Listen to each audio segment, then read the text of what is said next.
সেই নির্বাচনে গিয়ে প্রমাণ করব এরশাদের দলের সমর্থন আছে কিনা।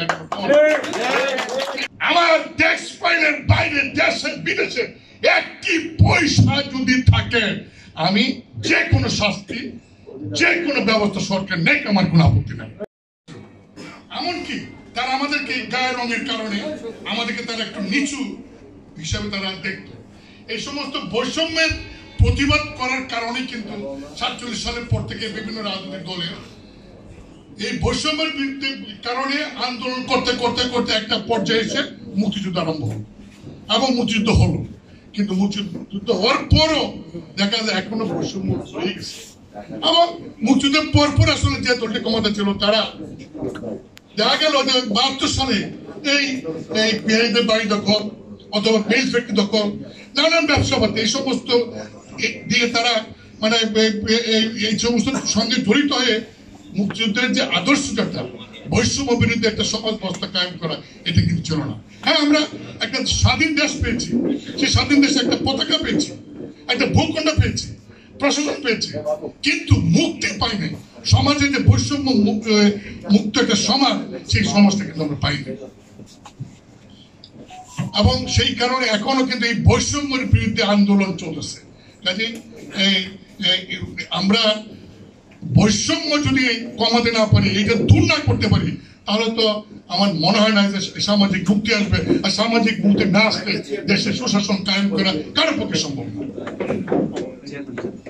কেউ বলে যে 24 মানে 71-এর পরে 24-কে অগ্রাধিকার দিতে হবে। আমি জানি না 71টা হলে দেশ স্বাধীন হলে 24 আসতে করতে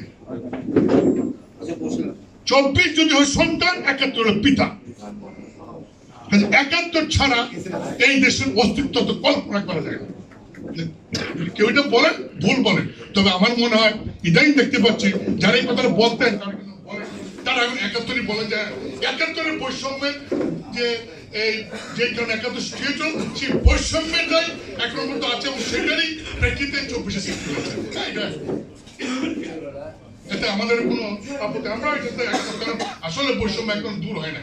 আমি এই কালকে একটা পত্রিকায় পড়ছিলাম বৈষম্যের সম্পর্কে, সেখানে একটা ডাটা দেখলাম, এর একটা আশ্চর্য যে সেই ডাটাতে দেখা যায়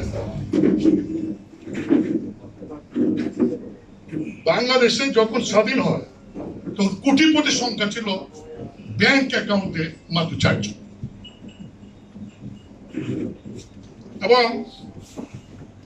দেখা গেল যে আস্তে আস্তে এটা বাড়তেছে। এখন প্রায় 100 লক্ষের মতো এই কোটিপতি অ্যাকাউন্ট।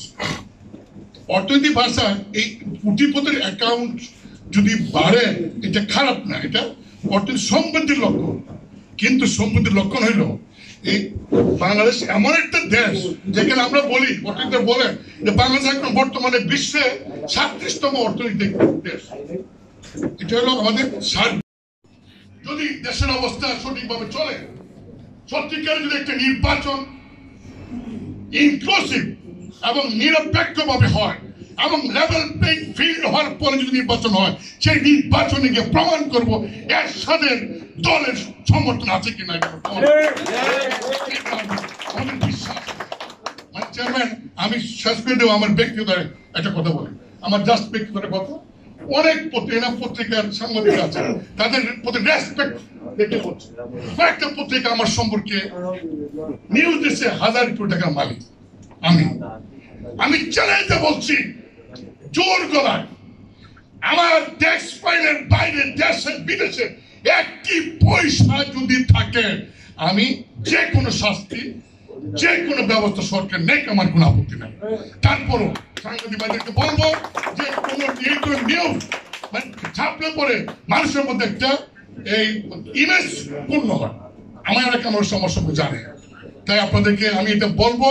বললাম শেষ করার আগে চেয়ারম্যান সাহেব, আমি একটা মামলা আসামি আনিস, সে মামলার ঘটনা দেওয়া হয়েছে দেখানো হয়েছে 5ই আগস্ট বিকাল 3টায়। 5ই আগস্ট বিকাল 3টায় মামলার ঘটনা। আমরা সেই মামলা মার্ডার করার নির্দেশ দিচ্ছি। আমি এবং ব্যারিস্টার আনিস সাহেব এবং জিএম খান সাহেব, আমরা 3 জন 5 তারিখ দুপুর 1টা থেকে 4টা পর্যন্ত আর্মি হেডকোয়ার্টারে এবং বিকেল 4টা থেকে রাত 10টা পর্যন্ত বঙ্গভবনে ছিলাম।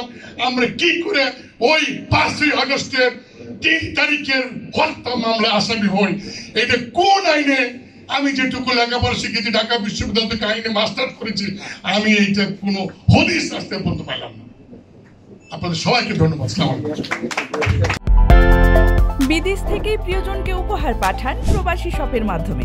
যোগাযোগ করুন স্ক্রিনে দেওয়া নম্বরে।